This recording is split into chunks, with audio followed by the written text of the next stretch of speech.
Você talvez ache que para se reinventar você precisa de um guarda-roupa novo, uma identidade visual nova, um ensaio fotográfico novo, um feed mais bonito. Mas deixa eu te dizer uma coisa que quase ninguém tem coragem de falar. As pessoas não acreditam na sua nova imagem enquanto o seu comportamento ainda denuncia a sua versão antiga. Você pode trocar a roupa, o cabelo, pode fazer um post novo dizendo nova fase. Mas se você continua entrando em lugares e falando do mesmo jeito, se escondendo nas conversas, aceitando ser tratada como figurante da própria história, então a sua marca não mudou. Ela só ganhou uma nova embalagem. E isso vale para os negócios, vale para carreira, liderança, comunicação e principalmente para mulheres que sabem muito, mas ainda se apresentam como se precisasse pedir desculpa. Desculpa por ocupar o espaço que é dela. Eu sei disso porque eu vivi isso. Durante muito tempo eu achei que simplicidade era aproximação.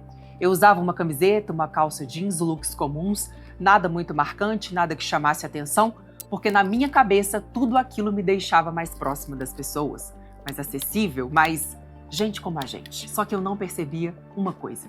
Eu não estava apenas parecendo simples, eu estava me diminuindo.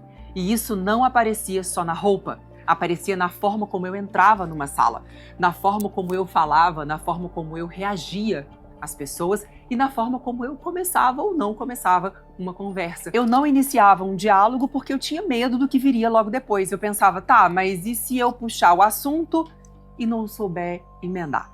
E se eu parecer invasiva? E se eu falar demais? Parecer arrogante? Só que aí veio a virada. Eu fechei a agência, saí de um lugar onde eu vendia clientes para emissoras, rádios, veículos e fui para um lugar muito mais desconfortável. Eu precisei vender a mim mesma e me vender como treinadora, como palestrante, como mentora, como líder. E aí a conta ficou cruelmente simples. Se eu não me posicionasse, eu não vendia. Se eu não vendesse, eu não me sustentava. E se eu não me sustentasse, talvez eu tivesse que voltar para a casa dos meus pais. E não era drama, era matemática. Foi aí que eu entendi uma coisa. A sua marca pessoal não é o que você diz sobre você, é o que o seu comportamento obriga as pessoas a concluírem algo sobre você. Na Segunda Guerra Mundial existia uma lógica brutal nos campos de batalha. Não bastava um exército ter bons soldados. Ele precisava parecer organizado antes mesmo de atirar. Uniforme, postura, marcha, comando, presença. Por quê? A percepção de força vinha antes da força ser testada. Um exército desorganizado podia até ter armas, mas se entrasse em campo parecendo perdido, o inimigo já sentia cheiro de fraqueza. E na vida profissional acontece a mesma coisa. Você pode ter competência, estudo, experiência, conteúdo, mas se a sua presença comunica insegurança e hesitação e falta de posicionamento, as pessoas não vão te avaliar pelo que você sabe. Elas vão te avaliar pelo que você transmite. Isso prova que reputação não começa quando alguém te contrata.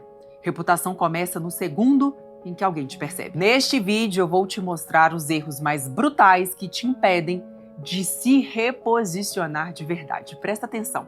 Isso aqui não é para você se culpar, não é para olhar para trás e pensar, ai, fiz tudo errado. É para você entender que talvez você não esteja travado por falta de capacidade. Talvez você esteja travado porque ainda se comporta como a versão antiga de alguém que já cresceu por dentro, mas ainda não aprendeu a aparecer por fora. Erro número 1 é achar que marca é aparência. Eu sou simples, eu não gosto de chamar atenção. Essa frase parece humilde, bonita, virtuosa, mas muitas vezes ela esconde uma coisa: o medo de ser vista. Eu achava que a minha roupa simples me aproximava das pessoas. Camiseta, jeans, nada demais. Eu pensava, assim eu me pareço acessível. Só que existia uma diferença enorme entre ser acessível e ser apagada. Entre parecer humana e parecer despreparada. Entre transmitir simplicidade e transmitir ausência de intenção. E aqui está a quebra. O problema nunca foi a camiseta. O problema era a falta de estratégia. Porque roupa não é só roupa. Voz não é só voz. Postura não é só postura. A forma como você se apresenta ensina as pessoas como elas devem te ler. É como entrar em uma livraria. Você pode até dizer que não julga um livro pela capa, mas na prática, você pega primeiro o livro que comunica melhor o que ele promete entregar. A capa não é o conteúdo, mas ela cria expectativa. E se a sua presença cria uma expectativa menor do que a sua entrega real, você começa perdendo. Na minha transição da agência para os treinamentos, isso ficou muito claro. Antes eu vendia outras marcas e pessoas, eu posicionava clientes, empresas a aparecerem. Mas quando eu precisei vender minhas próprias mentorias, meus próprios cursos, minha própria autoridade, eu percebi que não dava mais para esconder minha força atrás da simplicidade. Eu precisava me vestir melhor? Sim, mas não era só isso. Eu precisava falar de um jeito diferente, entrar diferente, me apresentar diferente, iniciar conversas, sustentar o olhar, assumir meu lugar, porque no fundo, reposicionamento não começa no armário, começa na autorização interna de ser levada a sério. Quero te propor uma ação prática, a auditoria de presença, uma auditoria honesta. Pergunte, o que a minha imagem comunica antes de eu abrir a boca? Minha roupa reforça ou enfraquece o lugar que eu quero ocupar? Minha postura combina com o preço, o cargo, a mentoria ou o curso que eu quero vender? E mais importante, eu estou usando simplicidade como valor ou como esconderijo? Porque o próximo erro é ainda mais perigoso. Não é sobre como você aparece, é sobre o que você faz quando finalmente precisa falar. O segundo erro é esperar permissão para entrar na conversa. Eu sou mais observadora. Essa frase também parece boa e em muitos momentos é. Observar é importante, ouvir é inteligente, mas existe um ponto em que observação vira omissão e silêncio vira autoapagamento. Eu tinha muita dificuldade de iniciar conversas. Eu não sabia como começar. E o medo não era só falar a primeira frase, era o depois. Eu pensava, e se eu não souber continuar? E se a conversa morrer?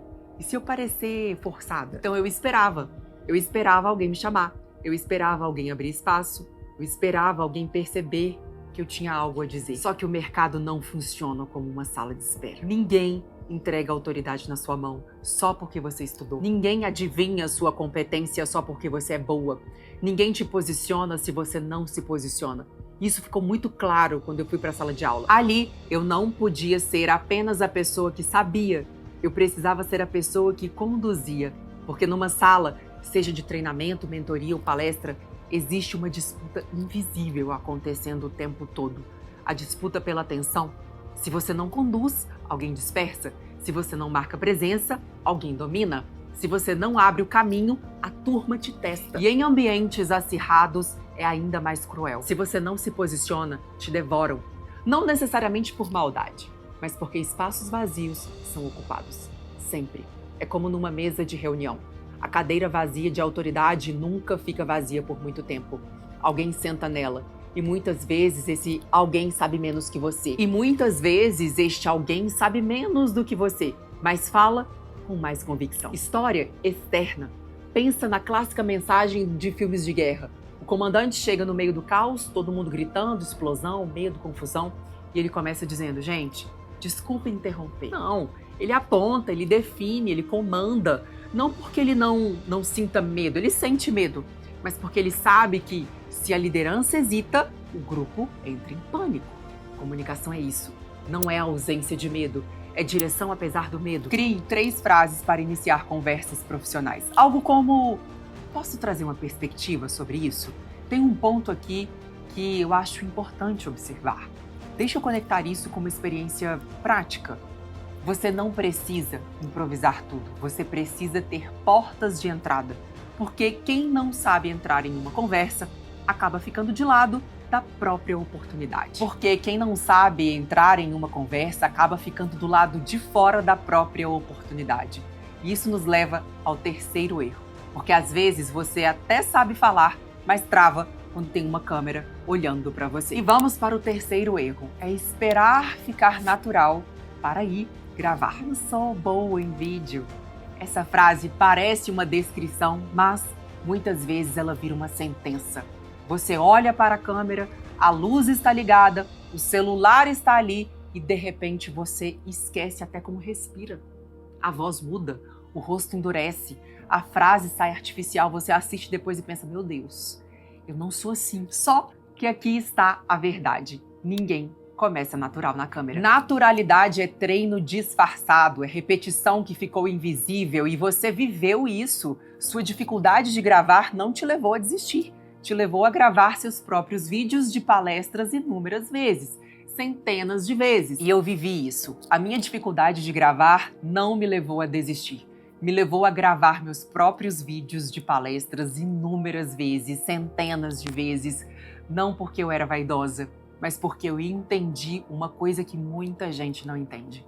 Quem quer presença precisa se assistir sem fugir. Isso é desconfortável, porque a câmera vira um espelho sem gentileza. Ela mostra vícios de linguagem, postura, mão perdida, olhar inseguro, pressa. Mostra a falta de pausa, mostra aquela mania de terminar frases diminuindo sua própria certeza, mas é exatamente por isso que funciona.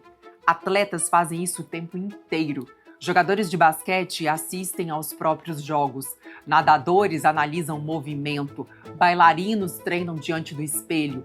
Pilotos revisam simulações. Mas, na comunicação, muita gente acha que vai melhorar só pensando sobre isso. Não vai. Você melhora vendo, ajustando, repetindo, errando com consciência e gravando de novo. Michael Jordan não virou Michael Jordan só jogando partidas oficiais. Ele treinava fundamentos até o movimento parecer instintivo. Arremesso, pivô, arrancada, defesa. O público via mágica, mas o bastidor era repetição. E na comunicação é igual. As pessoas assistem uma palestra fluida e pensam: ela nasceu para isso. Não. Muitas vezes ela só gravou mais vezes do que você teve coragem de tentar. Quero te propor aqui uma ação prática que é o método dos 3 replays. Depois de gravar um vídeo, assista 3 vezes. Na primeira, olhe apenas o conteúdo. Na segunda, olhe a energia. E na terceira, olhe presença, postura, pausa, olhar, clareza. Não assista para se destruir. Assista para se lapidar. Porque existe uma diferença entre autocrítica e crueldade. Autocrítica melhora. Crueldade paralisa. Deixa eu te falar uma coisa que talvez você precise ouvir hoje. Você não está atrasada. Você não é fraca. Você não é ruim de se vender. Você não nasceu sem carisma. Você só passou tempo demais treinando para não incomodar. Treinando para ser aceita. Treinando para parecer simples. Treinando para não ocupar muito espaço. Treinando para esperar alguém te chamar. Só que agora a frase é outra. Aquela mulher que fechou a agência não poderia entrar em uma sala como quem estava pedindo autorização. Aquela mulher que decidiu liderar treinamentos não poderia depender de aprovação para falar. Aquela mulher que precisava vender mentorias não poderia tratar a própria autoridade como um favor. Aquela mulher que gravou centenas de vídeos de palestras não fez isso porque era naturalmente confiante. Fez porque entendeu que confiança não cai do céu. Confiança é construída no replay, no erro, na repetição, na vergonha sobrevivida, na frase refeita, no vídeo regravado, na sala enfrentada, na conversa iniciada, no eu vou mesmo com medo. Então, se você quer se reposicionar, comece parando de procurar apenas uma nova aparência. Sim, sua imagem importa. Seu look comunica sim. Sim, sua presença visual precisa estar alinhada. Mas não pare aí, porque o reposicionamento real começa quando você muda o comportamento que sustentava a reputação antiga, quando você para de se esconder atrás da simplicidade, quando você para de esperar permissão para falar, quando você grava mesmo se achando estranha, quando você aprende a vender sem sentir vergonha, quando você entende que ser acessível não significa ser apagada. E lembra da analogia do exército? Um exército não vence só porque tem armas. Ele vence porque treina, organiza, aparece com postura, comunica força antes mesmo da batalha começar. Com você é igual. Você não precisa virar outra pessoa. Você precisa parar de comunicar uma versão menor de quem você já é. Então hoje, faça 3 coisas. Primeiro, olhe para a sua imagem e pergunte o que ela está ensinando as pessoas a esperar de você. Segundo, grave um vídeo e assista sem fugir. E terceiro, entre em uma conversa que você normalmente evitaria. Porque a sua nova marca não vai nascer quando você se sentir pronta. Ela vai nascer quando você começar a agir como alguém que não aceita mais ser confundida com a própria versão antiga. Você não precisa parecer maior do que é. Você só precisa parar de parecer menor. Ao longo dos anos, eu decidi transformar todo esse conhecimento em uma metodologia. E coloquei isso em imersões presenciais, onde você aprende do A ao B. Saindo do ponto A, onde você não entende nada sobre comunicação, e chegando no ponto B, onde você entende comunicação e se torna um verdadeiro influenciador. Se você está interessado nesta metodologia, clique neste link que está aqui na descrição do vídeo e você vai saber todas as informações sobre a nossa próxima imersão que acontece nos próximos dias. Se você gostou desse conteúdo, se inscreva aqui no meu canal. Eu sou Malu Albuquerque e aqui eu ensino como você se comunicar de forma clara, objetiva. É a comunicação além das palavras, de uma forma magnética e que te posiciona verdadeiramente como uma líder.